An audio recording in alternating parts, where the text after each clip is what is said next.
안녕하세요, 취분남입니다. 2월 23일 유로파리그 컨퍼런스 리그 분석입니다. 영상 보시고 구독과 좋아요 알림 설정 부탁드립니다. 세리에 A 토리노 대 라치오. 토리노가 최근에는 상당히 라치오를 잘 상대를 하는 편이었습니다. 라치오의 플랜인 중앙에서의 빌드업을 견고함으로 1차적으로 저지하는 양상은 잘 보여주는 면모가 있는 것도 사실이고, 라치오의 약점인 측면에서의 수비도 토리노에게 도움이 될 것입니다. 토리노가 원하는 플레이는 중앙에서의 전진이기는 하지만 이선 자원들의 부진으로 인해서 올 시즌에는 측면을 경유하는 것으로 바뀐 상황. 물론 이 상황에서는 득점력의 기복은 있는 상황이 잦지만 컷백과 크로스가 아주 무효하지는 않을 듯 보입니다. 라치오는 일단 중앙에서의 패스워크로 상대의 압박을 무력화시키는 모습은 보여주는 편입니다. 다만 임모빌레나 카스테야노스가 이를 골로 확실하게 이어주는 상황이 아니라는 점이 아쉬운 점이며, 이는 최근 아탈란타, 볼로냐 등 중앙이 강한 상대에게 고전했습니다. 물론 라치오가 토리노에게 다실점을 많이 허용하는 것은 아니나 골을 넣지 못해서 전전긍긍하는 양상은 제법 많이 나오고 있습니다. 언더가 유력할 것이고 토리노의 신승 양상을 기대해도 괜찮을 것으로 봅니다. 일단 토리노의 측면 공세도 라치오의 약점이 측면 수비라는 점을 생각하면 어느 정도 유효할 수 있는 상황이며, 물론 측면에 기대는 양상이 토리노의 득점 기복에 영향을 미치는 것은 확실한 상황. 무승부로 분산 투자해도 좋을 것입니다. 스타드랜 대 AC 밀란. 홈에서의 레는 강점이 있는 편이다. 일단 0대3으로 1차전을 졌으니 공세적으로 플레이해야 할 상황입니다. 다만 밀란이 이 상황에서 맞불을 암시하고 있다는 점이 퍽 부담이 될 것으로 보이는 상황입니다. 상대가 지난 경기 리그에서 로테이션을 돌린 모습이고, 리그에서 밀란 같이 라인을 올리고 플레이하는 공격성을 보이는 팀에게는 PSG, 모나코 전 패배 등 약점을 홈에서도 전반적으로 보인 편이었습니다. 밀란은 몬차에게 2대4로 패배를 기록. 역사상 처음으로 밀란이 몬차에게 패했습니다. 다만 지루 플리식 내양을 모두 선발에서 제외한 매치였다는 점은 감안해야 할 것이며, 밀란이 아탈란타와의 차이가 좀 있는 상황이고 홈에서의 렌 저력을 무시하지 않았다고 봐야 할 것입니다. 상대의 역습에 밀란의 무지성 압박이 불안감으로 진행될 것이라는 점은 부정하기 어렵지만, 밀란의 공격진은 전방 압박을 부술 수 있는 수 자체는 많은 편입니다. 경기는 밀란이 오버 양상에서 승리를 하는 것을 기대해봅니다. 밀란이 리그에서 패배를 감수하고 로테이션을 돌리는 모습이며, 홈에서의 렌을 상대로 방심하지 않고 있는 상황입니다. 렌이 홈에서 강하다고 하지만 결국 밀란 같이 라인을 높이고 맞불 양상을 만드는 팀에게는 리그 안에서도 그다지 좋은 모습은 아닌 편입니다. 프라이부르크 대 랑스. 프라이부르크는 일단 홈에서는 상당히 긍정적인 흐름을 타는 편입니다. 자신들이 주도를 하는 경우가 많은 편인데, 이 상황에서는 윙어인 에이스 그리포가 공을 잘 잡아내는 면모가 있고 공격력도 홈에서 상당히 잘 터지는 양상이 있습니다. 결국 압박 위주의 팀이 홈에서 이득을 보는 것을 잘 이용하는 팀이라고 할 수 있는 전력. 랑스가 압박의 질이 좋은 편이라고 하지만 약점이 원정에서 없는 편은 아닙니다. 랑스는 기본적으로 압박의 질이 좋은 팀이기는 하지만 자신들도 상대의 강한 압박에는 조금 고전하는 양상이 있는 편. 챔스에서 아스날과 붙었을 때 그 양상이 나오는 편이었는데, 상대의 압박에 패스미스가 나온 것이 결국 실점으로 연결이 된 케이스였습니다. 결국 프라이부르크가 홈에서의 2점을 앞세워서 밀어붙이는 상황에서는 불리한 입장. 역습 상황에서의 성과가 기대되는 상황이기는 해도 올 시즌 랑스의 공격력은 압박의 질과 별개로 좋은 편은 아닙니다. 경기는 프라이부르크가 유리한 상황이라고 보는 매치입니다. 일단 압박을 중시하는 팀이 홈에서 강한 면모를 잘 이용하고 있는 상태인데, 주도권 싸움에서 유리하게 가면서 그리포의 영향력을 늘리는 것이 상당히 인상적이며, 랑스가 압박을 자신들이 대응하는 상황에서는 깔끔한 모습을 유럽 대항전에서 보여준 모습은 아니었습니다. 툴루즈 대 벤피카. 툴루즈는 홈에서는 리버풀을 잡아본 경험도 있었습니다. 물론 리버풀이 상당히 힘을 빼고 나온 경기이기는 했지만 상위 전력을 상대로 만만한 전력은 아니라는 것입니다. 다만 해당 경기에서도 선제골을 넣고 내려앉는 상황에서도 결국 강호의 꾸준한 전방 압박에서는 힘을 별로 쓰지 못했던 것은 사실이고, 결국 후반전에 지친 모습을 보이는 것이 지속적으로 나오고 있는 상황이 매우 아쉬운 양상입니다. 벤피카는 2대1이라는 스코어가 아주 안정적인 상황은 아닙니다. 따라서 벤피카의 이번 경기 플랜도 전반적으로는 공격이 될 가능성이 높을 것이고, 1차전에서 디마리아의 골이 모두 페널티킥이었다는 점을 단점으로 볼 수 있는 상황이어도 후반전에 모든 골을 넣었다는 점에서 벤피카가 상대 에너지 레벨이 떨어지는 상황에서 박스 타격이 되었다고 판단할 여지가 없지는 않습니다. 오버가 1순위고 무승부와 벤피카의 승리에 분산 투자를 하는 것을 추천합니다. 툴루즈가 늘 전반전 중반부터 힘에 겨워하는 양상이 짙다는 점은 감안해야 하나, 홈에서의 강점은 리버풀을 상대로도 보여준 편. 물론 벤피카의 공격적인 플레이에 난전이 될 가능성이 높은 상태고, 툴루즈가 공격적인 플레이로 성과를 낸다고 해도 라인을 내리고 버티는 상황에서 장점을 보여준 모습은 아니었습니다. 카라바흐 대 브라가. 카라바흐는 1차전 원정에서는 브라가의 약점을 잘 찔렀습니다. 점유율이야 상대에게 내줄 수밖에 없는 상황이기는 했지만 속공과 데드볼로 상대 박스를 상당히 잘 타격하는 모습이었고, 원정에서 1승을 챙긴 것이 상당히 클 수밖에 없는 이유는 잠번적으로 아제르바이잔이라는 생소한 지리적인 위치를 잘 이용하기 때문입니다. 카라바흐 홈에서는 레버쿠젠도 고전하다가 1대0으로 겨우 승리를 챙기고 떠났고 그 이외에 홈에서 진 적은 없었습니다. 브라가는 공세를 펼쳐야 하는 상황입니다. 다만 1차전에서 카라바흐의 속공에 속수무책이었던 것을 생각하면 무티뉴가 빌드업을 모두 책임져야 하는 상황 자체가 마음에 드는 상황은 아닙니다. 에이징 커브와 피지컬적으로 하락세인 자원이라서 챔스에서 지적되었던 수비와 미드필더 사이 간격이 벌어지는 것을 모두 커버하기는 어려운 자원이고 사실 호르타가 없는 상황에서는 무티뉴의 전개도 확실하게 골로 연결될 상황인지는 알 수 없습니다. 경기는 카라바흐가 이겨도 이상하지는 않을 듯합니다. 홈에서는 레버쿠젠도 상당히 고생하다가 간 바 있고 브라가도 라인 간격을 커버하는 데에는 상당히 고전하는 양상을 1차전에서 보여준 모습이었습니다. 그나마 주도권을 잡고 몰아치는 상황을 만들겠지만 결국 호르타가 없고 무티뉴의 수비적인 약점이 상당히 두드러지게 나올 가능성도 있습니다. 스포르팅 대 영보이즈. 스포르팅은 무리하게 공격으로 올라갈 것 같은 상황은 아닙니다. 다만 리그 전승의 홈 성적은 확실한 강점이라고 할 수 있을 것이며 일단 1차전에서 상대가 꽤 공격적으로 나오는 상황에서도 박슨의 슈팅을 이해로 제한하는 등 압박 싸움에서는 영보이즈를 꽤 잘 제어하는 면모가 있었습니다. 골이 필요한 상황에서도 공칼베스나 지오 케레스의 역할을 기대해 볼 수는 있을 것입니다. 영보이즈는 공격적으로 하면서 뒤를 돌아보지 않아야 하는 상황입니다.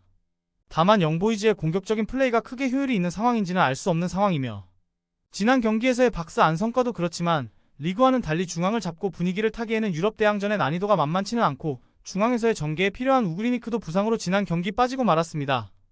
경기는 스포르팅이 무리하게 올라갈 이유가 없기는 하나 승리를 2차전에서도 기록할 수 있을 것으로 보입니다. 1차전에서 수비적으로 안정적으로 박스를 커버하는 모습이 인상적이었던 상황이었고 영보이즈도 점유를 확실하게 잡아가는 양상을 기대하기는 어려운 상황이라고 보는 것이 옳습니다. 영보이즈가 난전 상황을 유럽 대항전에서 잘 만드는 편이었는데 이 플랜이 도움이 되는 상황은 아닙니다. 스파르타 프라하 대 갈라타사라이. 프라하는 1차전에서 졌지만 한 골 차이로 지고 2차전 홈으로 돌아온다는 점은 상당한 이득으로 평가를 할 수 있을 것으로 봅니다. 홈에서 올 시즌 리그 전승인데 유럽 대항전에서도 원정에서는 경기력이 좋지 않아도 홈에서는 지지 않는 기질을 가지고 있는 팀입니다. 물론 홈에서도 상대의 강한 공격력을 잘 막아세우는 편은 아니었지만 화력전에서 밀리는 경우는 홈에서 적어도 만들어내는 모습은 아니었습니다. 갈라타사라이가 리그에서는 가장 강한 수비력을 발휘하는 팀이지만 챔스나 유로파에서는 그다지 견고한 모습은 아닙니다. 화력은 빅리그에서 주전도 먹어본 선수들이 바탕이 있어 긍정적인 흐름을 타지만 결국 리그에서 보여주는 탑톡 운영이 중앙에서의 압박을 견딜 수 있는 팀에게는 잘 통하고 있는 상황은 아니라고 볼 수 있을 것이며 전반적으로 유럽 대항전에서의 기조는 다득점 다실점입니다. 우버가 1순위가 될 것이고 스파르타 프라하의 홈 강세가 리그뿐만 아니라 유럽 대항전에서도 유효한 상황이라는 점을 생각하면 홈팀의 승리를 점쳐도 큰 문제는 아닐 것으로 보이는 상황입니다. 갈라타사라이가 리그라면 모를까? 유럽 대항전에서는 전반적인 플랜 자체가 다득점 다실점이라서 안정성에 대해서는 리그와 유럽 대회를 분리하는 것이 낫습니다. 마르세유 대 샤흐타르. 마르세유는 1차전에서는 2대2로 샤흐타르의 저력에 승리를 거두지 못했습니다. 다만 골을 만든 과정은 마르세유가 더 나았다고 볼 여지가 있었는데 바르셀로나도 당한 무한 크로스 전술에 잘 말려들지 않았고 오히려 상대의 지공 상황에서 마르세유의 진영에서 공이 머무르는 빈도를 줄이는 모습이 있었습니다. 결국 직선적인 공세를 잘 커버하지 못한 것을 탓할 수는 있겠지만 마르세유가 아쉬울 만한 경기였다고 볼 여지는 충분할 것입니다. 샤흐타르는 보여준 공격력이 그다지 좋다고 보긴 어려운 모습입니다. 일단 챔스 원정에서 보여준 난전 유도 능력을 감안하더라도 바르셀로나에게 보여주었던 무한 크로스 유도 전술도 실패했다고 보는 것이 합당했고 샤흐타르도 점유율을 가져갔지만 지공 상황에서의 역량은 마르세유에 크게 뒤지는 모습입니다. 헤더와 세트피스가 터진 덕에 1차전을 무승부로 가져왔다고 보아도 큰 문제는 없었을 것입니다. 경기는 마르세유가 하락세인 상황입니다. 다만 1차전에서 보여준 내용 자체는 마르세유가 더 좋았다고 할 수 있었습니다. 샤흐타르의 크로스 유도 전술에 걸려든 모습도 아니었고 오히려 샤흐타르가 헤더나 세트피스로 골을 쥐어짜내서 겨우 승리를 기록한 것이 가까웠던 것이 사실이며 샤흐타르의 난전 유도 기술은 어느 정도 인정을 해도 골을 기록하는 능력에서는 마르세유가 더 나았습니다. 루도 고레츠 대 세르베트. 루도 고레츠는 원정에서 약점이 두드러지게 나오는 편이었는데 무승부를 기록하면서 상당히 희망적인 상황을 만들어냈습니다. 일단 화력이나 수비력적인 면에서 홈에서 더욱 안정감이 있는 모습이 나오는 것은 사실이고 물론 최근 득점 감각이 아주 뚜렷한 상황은 아니고 2차전에서 굳이 초반부터 수비적인 리스크를 질 이유는 없는 상황입니다. 한 골 내지 두 골로 승부를 가져오려는 수를 가져올 가능성이 더 높아 보입니다. 세르베트는 상대가 7골을 허용하기도 했던 원정에서도 무득점으로 묶이고 말았습니다. 전반적으로 득점력에서 기복이 심한 양상인데 특히 유럽 대항전 레벨에서 압박을 만나는 상황에서는 공이 옆으로 흐르거나 전진성이 상당히 하락하는 모습이 보이고 있는 상황입니다. 이 때문에 세르베트가 원정에서는 공수가 모두 불안해지는 모습인데 3경기에서 1무 2패를 기록했고 1득점 9실점으로 밸런스도 꽤 무너진 모습입니다. 경기는 루도고레츠가 유리할 듯 보입니다. 두 팀이 모두 원정에서는 난조가 심한 상황이고 다만 세르베트가 결국 압박을 만난 상황에서는 공이 측면으로 흐르거나 공이 전진하지 못하면서 수비적인 불안감이 급속하게 증가한다는 점을 생각해야 할 듯합니다. 물론 2차전의 특성상 두 팀이 기본적으로는 보수적으로 플레이할 가능성은 있습니다. 디나모 자그레브 대 레알 베티스. 자그레브는 리그에서 보여주는 점유율 기반의 공격적인 플레이는 죽일 가능성이 높을 것입니다. 1차전에서 이겼고 베티스에게 굳이 맞불을 놓으면서 전력에서의 열세를 드러낼 이유가 없습니다. 오히려 베티스가 철저하게 압박과 수비를 두는 팀에게 약점을 보이는 편. 4-2-3-1 전형으로 포메이션이 나온다고 하더라도 사실상 수비적으로 4-4-1-1 양상으로 이어질 가능성이 높습니다. 베티스는 홈에서 져버린 것이 나비 효과가 될 수 있는 상황입니다. 지난 경기에서도 알라베스의 강한 압박에 점유율만 높지 성과를 내지 못했습니다. 자그레브가 보여줄 가능성이 높은 플랜을 결국 부수지 못한 것입니다. 상대가 크게 올라올 이유가 없는 상황이기는 하지만 중앙에서의 기복 있는 압박 때문에 원정에서는 실점 커버가 아주 완벽하지는 않다는 점도 베티스에게는 부담이 될 가능성이 높을 것입니다. 경기는 언더 양상의 무승부가 나와도 이상하지는 않을 것입니다. 자그레브가 철저하게 보수적으로 나오게 될 가능성이 높은 상황이며 지난 경기에서 알라베스가 보여주는 압박과 수비를 결국 뚫어내지 못한 베티스였기에 자그레브의 철저한 수비에 고전할 가능성이 높습니다. 보데클림트 대 아약스. 보데클림트는 교체로 나온 비오르 푸르트가 PK를 내주고 퇴장을 당하면서 다잡은 승리를 날렸습니다. 물론 원정에서 무승부라는 시나리오가 나쁘지 않은 상황이고 속공 상황에서도 골을 넣을 수 있다는 점은 4개의 슈팅 중 2개를 골로 연결시켰다는 점에서 증명을 한 상태이며 보데클림트가 홈에서는 전반적으로 상위 전력을 잘 상대한다는 점도 주목해볼 여지는 있을 것으로 보입니다. 아약스의 공격적인 수비가 최근에는 상당히 하락세의 원인이 되는 양상입니다. 지난 매치에서도 공격성이 뛰어난 네이메언과 2대2로 무승부를 기록하고 말았습니다. 문제가 있다면 보데클림트 홈에서는 아스날과 PSV 같은 팀들도 고전을 면치 못했다는 것입니다. 보데클림트가 전력 차이를 극복한 상황은 아니지만 이 두 팀이 보데클림트를 상대로는 기후에 적응을 잘 못하면서 한 골 차이로 겨우 승리를 따내는 데 그쳤습니다. 이 두 팀보다 수비적으로 안정감이 떨어지는 아약스라면 사고가 꽤 크게 일어날 수도 있습니다. 두 팀이 모두 공격적으로 할 이유는 충분할 것으로 보이며 오버 양상은 여전히 유효할 것입니다. 다만 아약스의 수비 문제는 지속되고 있는 상황이고 보데클림트 홈에선 PSV나 아스날 같은 강호들도 고전하는 등 기후에 따른 원정팀의 적응력이 상당한 변수가 됩니다. 보데클림트가 유리하다고 봐도 큰 문제는 아닐 것입니다. 브라티슬라바 대 슈투룬그라츠. 브라티슬라바는 리그에서는 가공할 홈 득점력을 보이는 성향입니다. 다만 브라티슬라바가 유럽 대항전에서는 쿠츠카가 힘을 어느 정도 주고는 있지만 카브리치에게 주어진 역할이 많아 압도적으로 이기는 양상을 거의 만들지를 못했던 바 있었습니다. 브라티슬라바가 3골 차이의 골을 극복해야 하는 상황인데 슈투룬그라츠의 버티는 역량도 유로파에서 아주 만만치는 않았다는 점이 문제입니다. 슈투룬그라츠는 지난 경기 4대1 성과가 아니더라도 슈투룬그라츠가 2차전에서 목적인 다음 라운드 진출에는 아주 가까운 상황입니다. 물론 지난 1차전에서의 공격적인 성과는 상대에서 퇴장자가 나오는 등 운이 따라준 것이라고 하더라도 아탈란타나 스포르팅 같은 강호들에게도 한 골 차이의 석패를 기록하는 등 어느 정도 버티는 힘이 없지는 않은 양상입니다. 1차전 3골 차이를 지키는 것이 아주 어려운 팀은 아니라고 할 수 있을 것입니다. 경기는 브라티슬라바가 이길 가능성이야 있습니다. 슈투룬그라츠가 공격적으로 할 타이밍은 아니라고 할 수 있을 것이고 리그에서도 박스 타격이나 골 기록이 아주 뚜렷한 팀은 아닙니다. 다만 브라티슬라바가 리그와는 달리 유럽 대항전에서는 압도적으로 득점력을 투사하는 스타일은 아닙니다.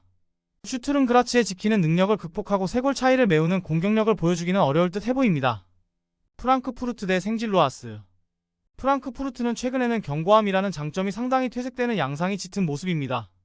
최근 쾰른 생질로아스, 프라이부르크에게 2무 1패로 부진한 양상인데 이 팀들은 상당히 압박과 역습에 능한 팀들입니다. 물론 크나프나 마무르시가 가지고 가는 공간에서의 이점이 있어서 쉽게 지지 않고 있다는 점은 긍정적인 시그널로 볼 수는 있는 상황이기는 합니다. 생질로아스가 역습과 압박에 리버풀을 당황시켰다는 점은 감안해야 할 것입니다. 다만 유로파 원정 조별리그에서는 3경기 무득점으로 홈과 비교하면 완전히 다른 팀이 된다는 점은 아쉬운 점입니다. 주도권에서 리그에서도 원정에서 아주 높은 점유율을 가져가는 편은 아닌데 이 영향이 없지는 않은 듯하며 물론 프랑크푸르트의 견고함을 흔들 수 있는 저력 자체는 인정하겠지만 주도권을 잃은 상황에서의 후방에서의 불안정함을 커버할 만한 수준까지는 아닙니다. 오버 양상에서 프랑크푸르트가 승리하는 것을 점쳐보는 매치입니다. 프랑크푸르트가 생질로아스 같이 압박과 기동에 능한 팀에게 약점을 보이고 있는 것을 감안한 것이고 다만 생질로아스가 원정 유로파에서는 홈과 비교하면 화력이 매우 떨어지는 모습이었고 주도권을 쥐지 못하는 상황에서 떨어지는 후방에서의 안정감을 커버할 만큼의 전력을 보여준 모습은 아니었습니다. 페렌츠 바로시 대 올림피아코스. 페렌치 바로시는 1차전에서는 공격성을 다소 죽이고 철저하게 수비와 역습으로 간 것이 효과를 보았다고 할 수 있었습니다. 물론 2차전에서도 전망이 아주 밝은 상황은 아닐 듯한데 적어도 올림피아코스가 웨스트햄이나 프라이부르크 같은 명백한 강호가 아니면 경기를 원정에서도 혼전으로 만드는 데 성공한 상황이었기 때문입니다. 올림피아코스가 원정에서 점유를 가져가는 것은 되는 편이라서 공격권을 내주는 상황에서 난전이 일어나면 페렌치 바로시의 성과를 장담하기는 어렵습니다. 올림피아코스는 라인이 높은 상황에서는 페렌치 바로시의 속공에 당할 가능성은 충분할 것입니다. 다만 앞서 언급한 혼전 상황을 만드는 능력을 높게 쳐줄 수는 있을 것으로 보이는 상황이고 무승부만 만들어도 1라운드 결과와 합쳐서 다음 라운드로 진출할 수 있는 상황이라서 올림피아코스가 원정에서 이기지는 못해도 다득점 양상으로 가면서 승부를 혼돈으로 만드는 것은 권장할 만한 선택입니다. 오버 양상과 무승부를 기대해보는 매치입니다. 페렌치 바로시가 승부를 걸어볼 요량으로 접근하겠지만 원정에서도 올림피아코스가 공격적으로는 두각을 드러내는 편이고 승리를 자유자재로 만드는 특성은 아니지만 결국 혼전으로 만드는 상황에서 올림피아코스가 무승부 정도를 거두는 상황에서는 만족감을 표할 수 있는 결과가 됩니다. 레기아 대 몰데. 레기아는 유독 몰데에게 약했던 전적을 뒤집지는 못했습니다. 애초에 최근 전적이 들쭉날쭉이기는 했는데 1차전에서 3대2로 져버리는 모습이었습니다. 일단 수비를 공략하는 것은 어느 정도 되는 모습을 보여주었지만 세트피스 의존도가 높았던 상대에게 오픈 플레이에서만 3골을 허용하는 등 수비적으로 난조를 보인 것이 매우 아쉬웠던 모습이었습니다. 상위 전력을 상대로 수비적인 안정감이 부족한 양상을 보여주는 것이 결국에는 몰데와의 경기에서도 발목을 잡은 셈입니다. 몰데도 오픈 플레이에서의 성과가 나왔다는 점이 긍정적인 상황이라고 볼 여지는 있습니다. 다만 3대0으로 이기던 경기를 후반에 2골을 허용하고 거의 따라잡히는 등 여전히 유로파에서의 수비는 아쉬운 양상이 짙은 상황입니다. 아직 유로파에서는 무실점으로 경기를 치른 경우가 하나도 나오지 않은 상태이고 일단 이 경기에서 무리할 이유는 없지만 상대가 점유를 가져오는 상황에서의 안정감이 뚜렷하지는 않습니다. 잘 모르겠다면 오버를 찍는 방법도 있습니다. 레기아도 몰데에게 오픈 플레이에서의 누수를 감수한 것은 좋게 보기 어려운 것이 사실이고 몰데도 공격적으로 플레이할 레기아를 모두 저지하기에는 상대의 점유와 공세를 잘 막아 세우는 모습은 아니었습니다. 승무패나 핸디는 추천하기 어렵습니다.